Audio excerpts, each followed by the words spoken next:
Oke, baiklah teman-teman, pada kesempatan kali ini saya akan membawa firman Tuhan mengenai kasih. Kasih yang dimana Tuhan menyatakan ketika Tuhan Yesus itu turun di dunia ini, dia menyatakan kasihnya. Dia menyatakan kepada kita kasih setianya dalam setiap kehidupan kita. Dan dia mengajak kita untuk saling mengasihi sesama kita, orang-orang yang percaya, beriman kepada Tuhan. Dan kesempatan kali ini saya beri judul Mengasihi Walaupun Disakiti. Mengasihi walaupun disakiti. Sebelum kita mendengarkan kebenaran firman Tuhan, mari kita satukan hati kita untuk berdoa kepada Tuhan.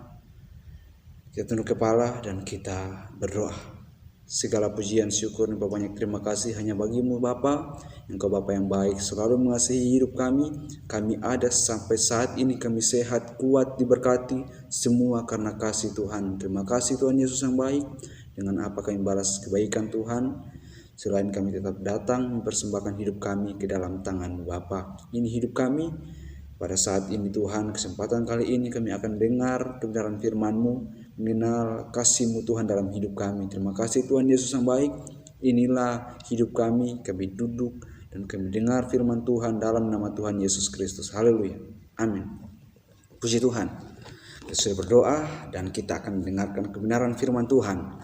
Firman Tuhan yang akan memberkati kita semua. Saya berdoa ketika kita dengar firman Tuhan ini, kita akan diberkati, ditolong oleh Roh Kudus untuk selalu memahami kebenaran-kebenaran firman Tuhan yang datang dalam setiap kehidupan kita pada saat ini. Puji Tuhan, mari buka Alkitab kita bersama-sama.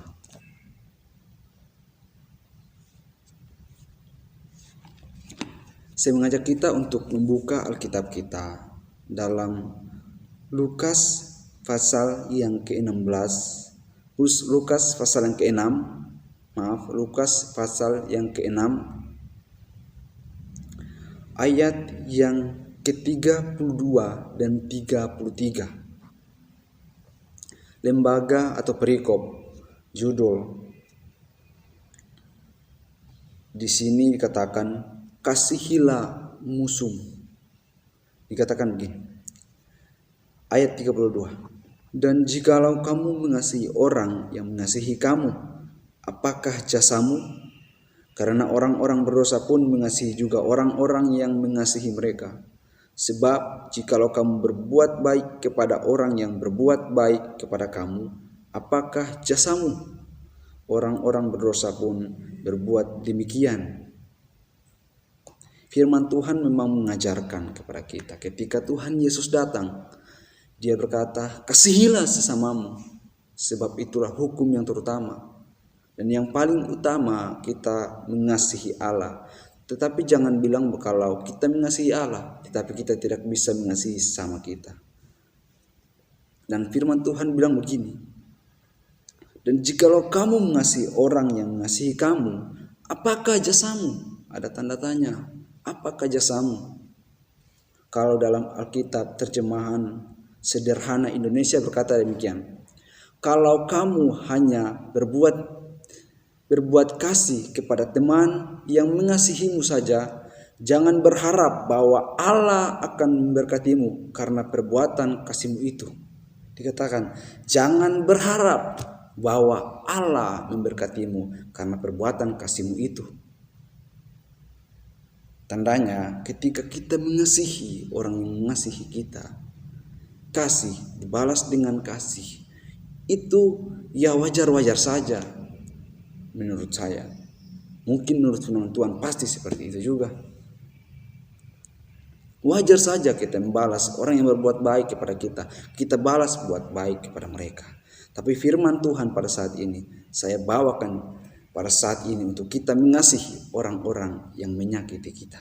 Dan firman Tuhan, tema firman Tuhan tadi saya berikan, mengasihi walaupun disakiti. Memang dalam setiap kehidupan kita orang-orang yang percaya, kita pasti saling mengasihi sesama kita. Orang-orang yang beriman kepada Tuhan. Itu wajib untuk kita lakukan. Tetapi yang lebih wajib lagi, kita harus mengasihi orang-orang yang sering melukai hati kita, yang sering menyakiti perasaan kita. Ini teguran dalam setiap kehidupan kita, khususnya dalam setiap kehidupan saya juga. Firman Tuhan bagaikan pedang yang bermata dua, datang kepada setiap orang dan datang kepada setiap pribadi saya. Dan saat ini firman Tuhan menegaskan kita untuk mengasihi orang-orang yang tidak mengasihi kita, bahkan menyakiti kita, menganiaya kita. Di akhir zaman ini, bahkan di penghujung akhir zaman ini, firman Tuhan berkata bahwa orang-orang Kristen akan mengalami penganiayaan yang begitu berat dahsyat dalam kehidupannya. Oleh sebab itu, bukan saatnya lagi kita untuk tidak bersungguh-sungguh, tetapi dalam setiap kehidupan kita harus bertekun kepada Tuhan, beriman kepada Tuhan, mengasihi orang-orang yang tidak mengasihi kita. Sekalipun mereka datang menyakiti kita, tetapi kita akan terus mengasihi mereka. Ini firman Tuhan. Firman Tuhan berkata demikian. Bahkan firman Tuhan berkata, kalau kamu hanya berbuat kasih kepada teman yang juga mengasihimu saja, jangan berharap bahwa Allah akan memberkatimu karena perbuatan kasihmu itu. Jangan berharap Tuhan akan memberkati kita. Makanya jangan heran ketika Tuhan tidak memberkati hidup kita. Kenapa? Karena kita tidak belajar untuk memberkati orang yang tidak memberkati kita, bahkan mengasihi orang yang menyakiti kehidupan kita. Firman Tuhan datang dalam setiap kehidupan kita, mengasihi orang yang menyakiti kita. Sebagai orang-orang Kristen, orang-orang yang percaya kepada Tuhan, mengasihi Tuhan, kita harus mengasihi sesama kita. Bukan hanya sesama kita, tetapi orang-orang yang luar kita, orang-orang yang bukan Kristen sekalipun, kita harus kasihi mereka. Kenapa? Karena firman Tuhan berkata bahwa kalau kita hanya mengasihi orang yang mengasihi kita, apakah jasamu? Orang-orang berdosa atau orang-orang yang tidak mengenal Tuhan pun berbuat demikian. Apa bedanya kita dengan orang-orang yang luar Tuhan? Kalau kita hanya mengasihi orang-orang yang mengasihi kita. Oleh sebab itu, kasihilah orang yang berbuat jahat sekalipun dalam setiap kehidupan kita, menganiaya kita, menyakiti hati kita, perasaan kita. Mungkin memang sakit, paksa hatimu untuk mengasihi mereka. Paksa hatimu untuk mengasihi kehidupan mereka. Kasihilah musuhmu dengan segenap hatimu, maka Tuhan akan mencurahkan berkat-berkat yang melimpah dalam kehidupanmu. Yakin, percaya itu. Saya bacakan ayatnya yang ke-35. Tetapi kamu kasihilah musuhmu dan berbuatlah baik kepada mereka dan pinjamkanlah dengan tidak berharap balasan, maka upamu akan besar. Maka upamu akan besar. Dan dikatakan, dan kamu akan menjadi anak-anak Allah yang maha tinggi. Bahkan firman Tuhan berkata, kita akan menjadi anak-anak Allah yang maha tinggi. Kalau kita hanya mengasihi orang-orang yang mengasihi kita, kita belum tentunya disebut anak-anak Allah yang maha tinggi. Oleh sebab itu, mari kita kasihi orang-orang yang sekalipun berbuat jahat dalam setiap kehidupan kita. Dikatakan, sebab ia baik terhadap orang-orang yang tidak tahu berterima kasih dan terhadap orang-orang yang jahat. Tuhan baik ketika Tuhan turun di dunia ini. Dia baik terhadap orang-orang yang berbuat jahat kepada dia.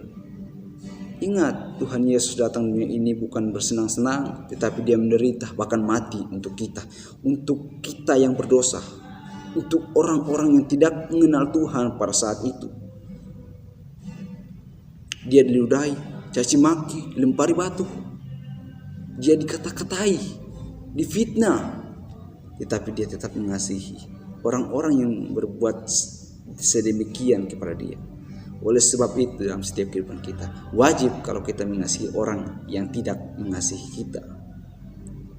Saya yakin percaya ketika kita mengasihi orang-orang yang demikian, maka berkat-berkat akan tercurah dari surga, akan melimpah dalam setiap kehidupan kita. Coba saya bacakan lagi dalam Matius pasal yang kelima ayat 39 dan 40. Matius pasal yang kelima ayat 39 dan 40. Tetapi aku berkata kepadamu, janganlah kamu melawan orang yang berbuat jahat kepadamu, melainkan siapapun yang menampar pipi kananmu, berilah juga kepadanya pipi kirimu. Bahkan dikatakan, ketika orang menampar pipi kananmu, berikan juga pipi kirimu kepada dia. Artinya kita semakin merendahkan hati kita mengasihi orang itu. Dikatakan, dan kepada orang yang hendak mengadukan engkau karena mengingini bajumu, serahkanlah juga jubahmu. Ya kan? Bayangkan saudara-saudara, firman Tuhan berkata sedemikian, kita berbuat baik kepada orang yang berbuat jahat kepada kita. Memang berat kita rasa, berat. Tetap ingat, paksa hatimu untuk mengasihi mereka. Karena Tuhan mengasihi mereka. Mengapa kita tidak mengasihi mereka? Sedangkan Tuhan saja mengasihi kehidupan mereka. Jadi mari dalam setiap kehidupan kita, kasihi mereka dengan segenap hati kita. Dengan kasih yang dari Tuhan, yang Tuhan taruh dalam hidup kita. Memang terkadang kita berkata bahwa, saya tidak bisa melakukan hal itu. Berat hamba Tuhan Aris. Tetapi saya mau katakan, ada satu jalan agar kita bisa mengasihi mereka, orang-orang yang menyakiti kehidupan kita, menyakiti hati kita sekalipun. Apa? Jawabannya, jalannya adalah merendahkan hati kita, datang kepada Tuhan, minta Tuhan mampukan kita untuk mengasihi orang-orang yang berbuat jahat dalam hidup kita. Maka Tuhan akan melihat dari tempat yang maha tinggi. Tuhan akan memberikan hati kita. Tuhan akan menjadikan hati kita sama seperti hatinya, yang mengasihi semua orang tanpa terkecuali. Semua Tuhan kasihi. Maka mari datang kepada Tuhan, merendahkan hidup kita, agar kita dimampukan untuk senantiasa mengasihi sesama kita, bahkan mengasihi orang-orang yang berbuat jahat kepada kita. Puji Tuhan, demikian firman Tuhan yang dapat saya sampaikan pada saat ini. Kiranya firman Tuhan ini dapat memberkati kita dan dapat mengubah hidup kita untuk selalu mengasihi orang-orang yang berbuat jahat sekalipun dalam setiap kehidupan kita. Puji Tuhan. Mari kita tunduk kepala, tutup Alkitab kita berdoa. Segala pujian, syukur, dan banyak terima kasih kepadamu Tuhan yang telah mengajarkan kami untuk saling mengasihi. Walaupun orang-orang yang berbuat jahat dalam hidup kita tetap mengasihi hidup mereka. Bahwa kami untuk berada di jalan kebenaran-Mu Bapa, mampukan kami untuk selalu mengasihi mereka. Terima kasih Tuhan Yesus yang baik. Firman Tuhan ini memberkati kami. Firman Tuhan ini tertanam dalam hati kami, menjadi berkat, menjadi rema, semuanya untuk kemuliaan bagi nama-Mu Bapa. Terima kasih Tuhan. Kami sudah berdoa mengucap syukur dalam nama Tuhan Yesus Kristus. Haleluya. Amin. Oke teman-teman, itulah video saya. Kiranya Tuhan Yesus memberkati. Jangan lupa like, komen, dan share, subscribe video ini. Oke, terima kasih. Tuhan Yesus memberkati. Salam kasih.